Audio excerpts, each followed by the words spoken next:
Tonight at 10, the Prime Minister tells his cabinet it's time to get on with the job after surviving a no-confidence vote last night. We're able now to draw a line under the issues that our opponents want to talk about. Boris Johnson's supporters agree, but with 40% of his own MPs voting against him, there's still uncertainty over his future.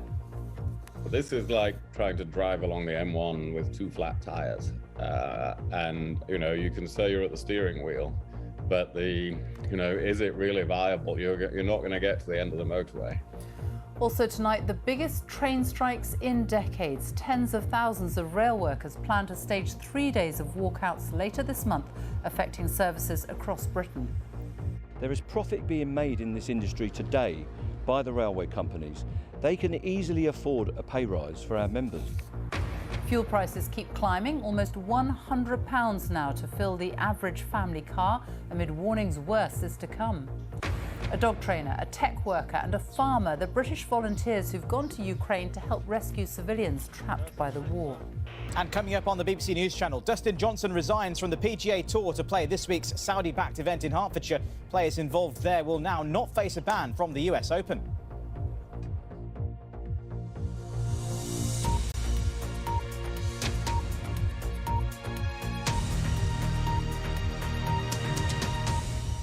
Good evening. Boris Johnson has told his cabinet that it's time to draw a line under the controversies and internal wrangling that resulted in a confidence vote on his leadership last night. The Prime Minister said the government should focus on dealing with the aftershocks of the COVID pandemic. Boris Johnson saw off the leadership challenge, but with a much narrower majority than many had expected. 148 Tory MPs, that's 40% of them, voted for him to go. It has prompted more speculation that his position is far from secure. Here's our political editor, Chris Mason. The Prime Minister took his Jack Russell Dillon out first thing this morning on a day when the biggest word in Westminster is loyalty, or the lack of it. They also want A few hours later, another outwardly loyal bunch gathered, the Cabinet. Thank you, by the way, everybody, for all your good work yesterday, because which was a very important day, because we're able now to draw a line under the issues that our opponents want to talk about. Down the road from here, a bus stop, which it turns out was onto the result last night before the rest of us. The 211 destined for keeping Boris Johnson in office, the 148 keen on a new driver. So where is the party going now? The former Cabinet Minister Andrea Leadsom had criticised the Prime Minister. The party gave its views yesterday, and today is another day we move on. The former Health Secretary Jeremy Hunt's needed a helmet for more than a bike ride recently. I don't have any comments to make, but I'll try not to run you over. Thanks. Boris Johnson's allies were really riled yesterday by what they saw as him manoeuvring towards a leadership bid with his criticism of the Prime Minister.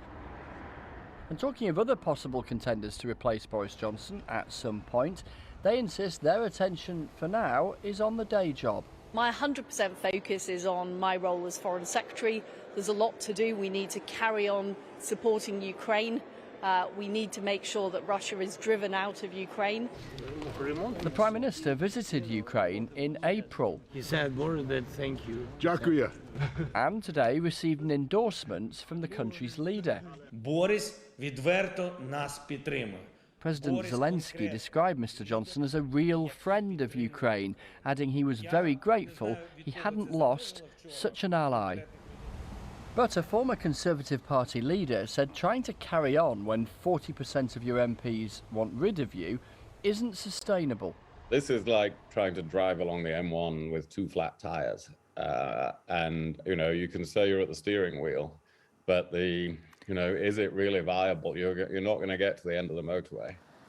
And just off the M1, Mr Johnson soon faces the verdict of voters. There are two by-elections this month in seats the Conservatives did hold. One of them's here in Wakefield in West Yorkshire. I don't trust Boris Johnson at all. I think what he's been doing recently is just terrible. I think he's been incredibly unlucky. And now it would appear that his own team are out to get him. The opposition parties are delighted. This is catastrophic for the Prime Minister, but I think what's more important actually is the overwhelming public opinion that Boris Johnson broke the rules and shouldn't be Prime Minister. Getting rid of a Prime Minister who doesn't want to go is not easy, and those who want to turf Boris Johnson out have had a go and failed, and so they will now bide their time. Losing 2 by-elections later this month, if that were to happen, could bring Conservative MPs' anxieties back to the boil. But even then, dislodging Boris Johnson will not be easy. What we have is an awkward stalemate. The Prime Minister's internal critics have squashed at least some of his authority. But while the Jubilee bunting is being removed from Downing Street, the man who lives here is not. Chris Mason, BBC News at Westminster. Tens of thousands of rail workers are to stage 3 days of strike action towards the end of June. It would be the biggest walkout in decades. Members of the RMT union on Network Rail and 13 train operators will strike on June the 21st, the 23rd and 25th. London Underground workers are also due to walk out on the 21st. The separate disputes are over pay, jobs and pensions. A number of big sporting and music events, including Glastonbury, will be affected. Here's our transport correspondent Katie Austin. The wheels are in motion for the biggest rail strike the country has seen in decades. These passengers at London's King's Cross station today had just heard the news. Disgraceful. People need transport and need to be able to get to work. Pro-union, pro-strikes, pro-people needing to do what they need to do to get their wages up. I'll have to work from home. I won't be able to come into London, which is not ideal because now you're meeting people and doing things with them. The RMT union says the dispute is over pay and it's accused Network Rail of planning to cut thousands of jobs. The rail industry and the Transport Secretary have branded the strike announcement as premature, which the RMT has rejected. We're not jumping the gun, and talks haven't only just begun. They began 2 years ago at the start of COVID. They are intent on cutting thousands of jobs from the railway. We think that threatens safety because they're cutting the safety regime to do that. They're threatening our members' conditions, and they won't give us a pay rise. Most of our members have not had a pay deal for 2 to 3 years, and we need to resolve those issues now. In addition to workers at 13 train companies, Network Rail staff, who includes signallers, are due to walk out. They are crucial to the network being able to operate, and they haven't taken part in nationwide action like this since 1994. The scale of the action means that there will be significant disruption to passenger and freight services across Britain, with only 20% of services able to run on strike days. The dates that have been announced fall in a week when a number of major sporting and cultural events are scheduled, including Glastonbury Festival. The rail industry is under pressure to save money. The government poured in billions to keep services going through the pandemic. Passenger numbers and revenue haven't recovered to pre-COVID levels. The industry trade body said tonight it wanted to find a solution that would avoid strikes and achieve a fair deal for passengers, taxpayers and staff. No one wins out of strikes, so it's really important we get back round the table and try and resolve this matter. Striking will only disadvantage customers, the economy and staff themselves. Contingency measures are being worked on to try and keep as many passengers and goods moving on the railway as possible if the strike goes ahead.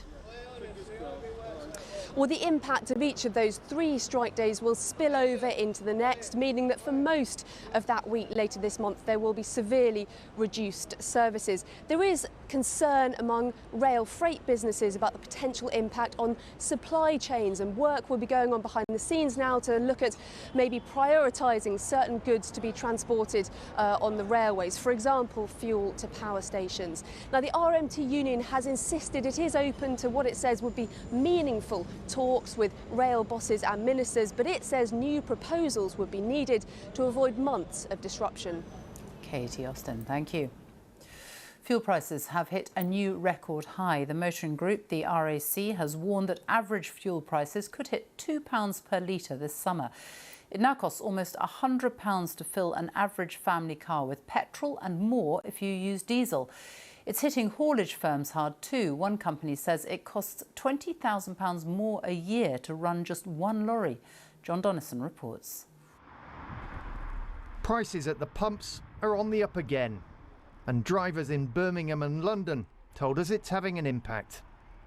It's too much, so we need to change. We need to think about using the car or buying a food. I couldn't cope, I couldn't afford it, so yeah, I use public transport now.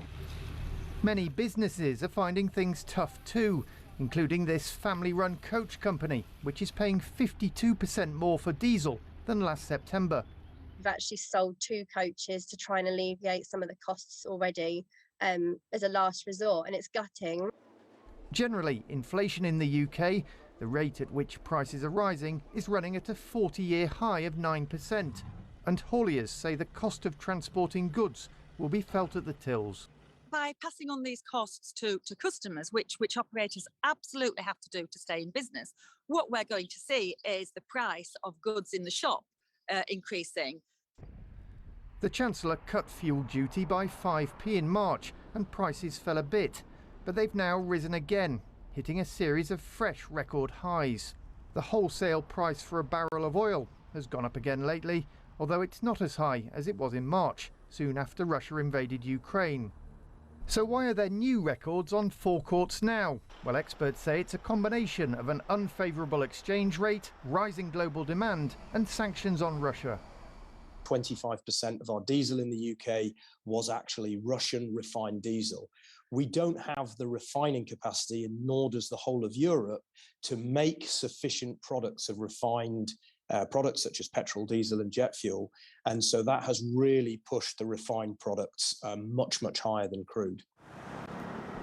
Labour has called on ministers to tackle what it called brutal petrol hikes. The Department for Business said the cut to fuel duty had been the biggest ever. But it's unlikely the pressure on motorists' wallets will ease soon. John Donnison, BBC News. They are British volunteers and they're in eastern Ukraine. A dog trainer from Kent, a farmer from Cornwall and a technology executive from Sussex. The youngest is 21 and they're all risking their lives in the Donbass region to help civilians flee the war zone. Most of the people they're saving are too frail and elderly to get themselves out of danger.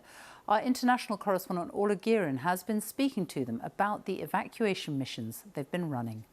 The hard days are when you can't take everyone out. I have had phone calls with my mum where she has been in tears, but they are just really proud of what I'm doing out here. I don't feel like there's anything else I could be doing that's more important than this. A briefing before they head off into harm's way. We'll probably be stopping en route to pick up the Solidar patient en route. Amazing. As they have done every day for months, in a van driven over from England.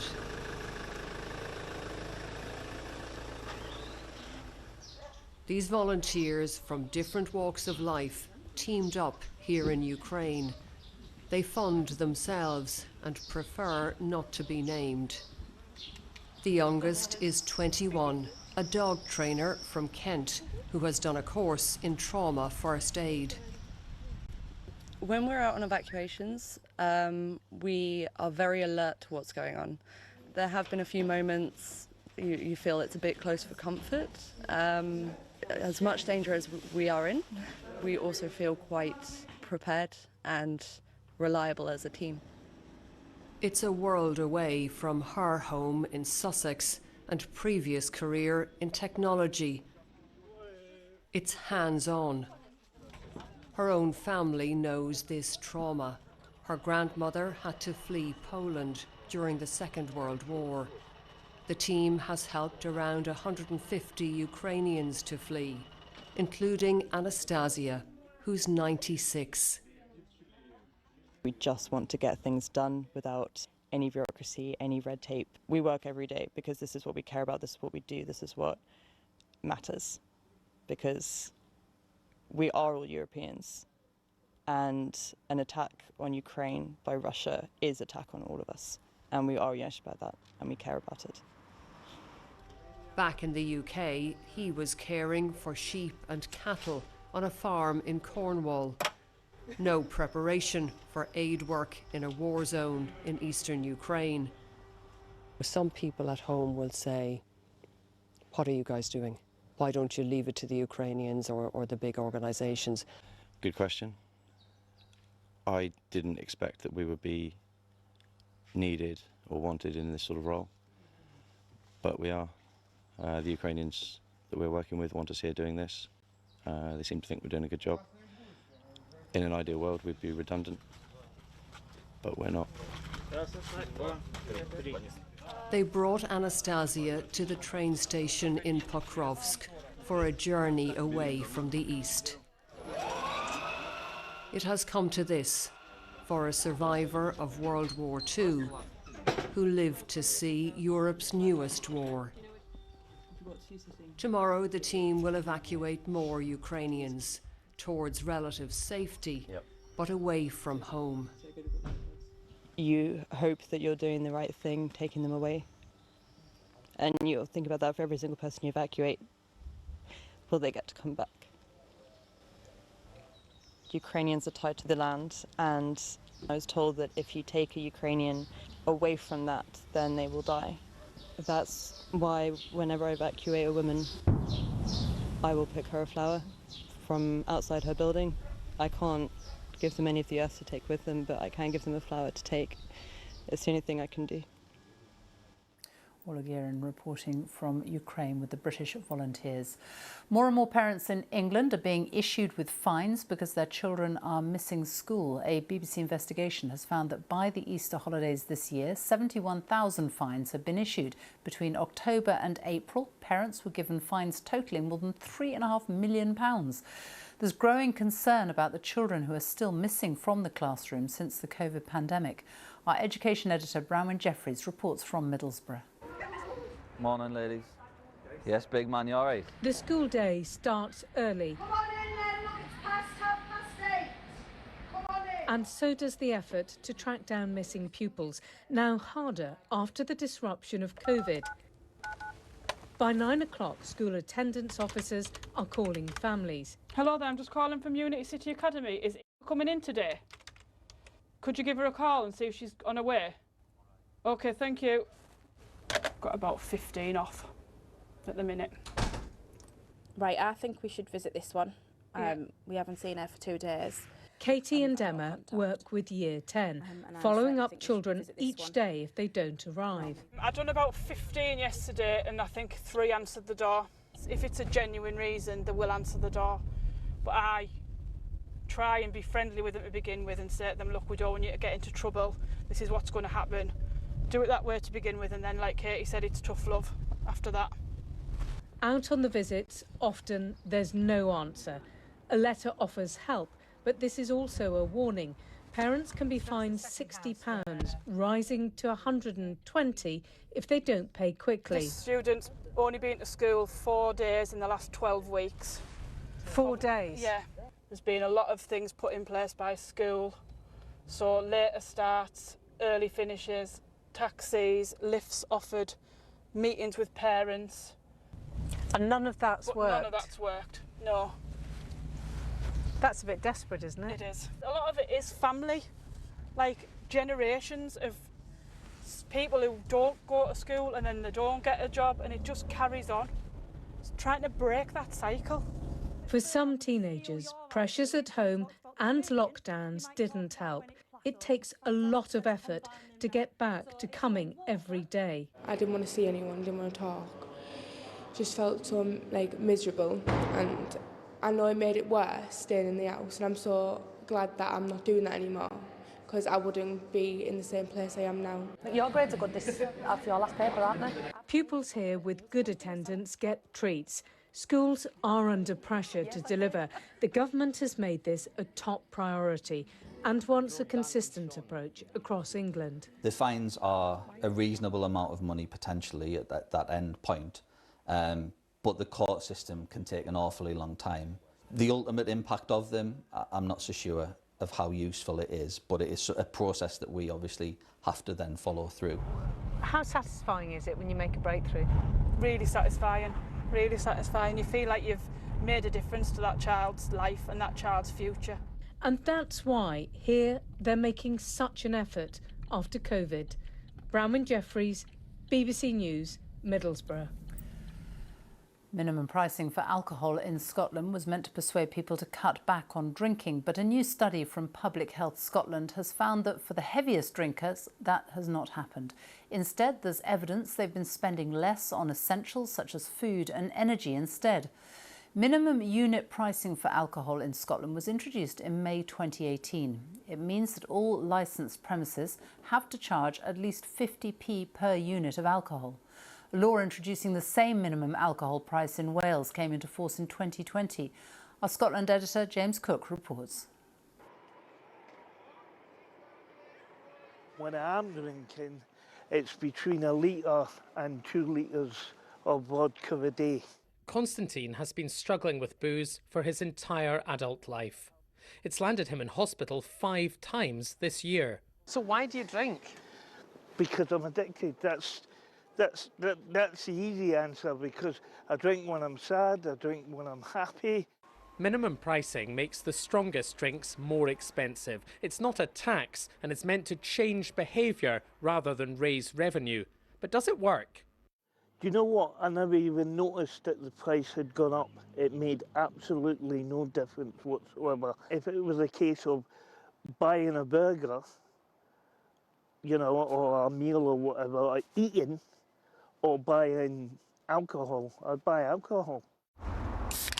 Today's report found that story was typical among hardcore drinkers. What's different about this study is we particularly focused on the very heaviest drinkers. And that actually isn't the group that the policy was perhaps targeting. If you want to target people who are actually dependent on alcohol, there are better things you can do, such as increasing spending on alcohol treatment systems and trying to prevent people getting dependent on alcohol in the first place. And that is happening, according to one charity whose volunteers build relationships with problem drinkers and the shops which sell them the booze. If the man at the corner shop understands that there's a local charity who supports people who continue to drink with loneliness and isolation, if we concentrate our efforts there, then we have a really good chance of reducing alcohol harm. There has been other research which is more positive about the effect of minimum pricing, suggesting that overall sales of alcohol were cut by the policy. But this latest study just highlights the depth and the complexity of this problem and the damage that booze continues to do to certain sections of Scottish society. The policy is up for review soon, but the First Minister sounds committed to it. Alcohol misuse is a complex issue, and therefore the impact of any policy is never going to be uniform across all groups of problem drinkers. So this is one piece of research. It's important, but it will be part of an overall wholesale evaluation of the policy. And far from abandoning it, ministers are now talking about pushing the minimum price even higher. James Cook, BBC News, Edinburgh. The mother of the music entrepreneur Jamal Edwards, who died in February this year at the age of 31, has revealed that the cause of his death was a heart problem after taking recreational drugs. The YouTube star helped launch the careers of some of the biggest stars in music today, including Ed Sheeran and Stormzy. Lisa Mazimba reports. Jamal Edwards was the music entrepreneur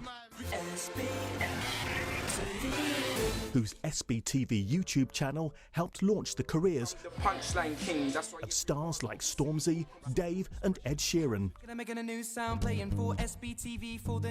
Over 15 years, he grew the channel into a media empire. Everyone in my area was an MC, and I remember I was just sitting there and I was thinking, why can't I find these online? His death in February, aged just 31, shocked musicians and fans. Many paying tribute at a mural that had been created for him 3 years earlier in West London. At the opening of his inquest, the assistant coroner said there was reason to suspect that he hadn't died from natural causes. And on social media, his mother Brenda, who he'd once appeared alongside on her discussion show Loose Women, said that she was in a state of shock after being told that he'd died from heart problems caused by taking recreational drugs.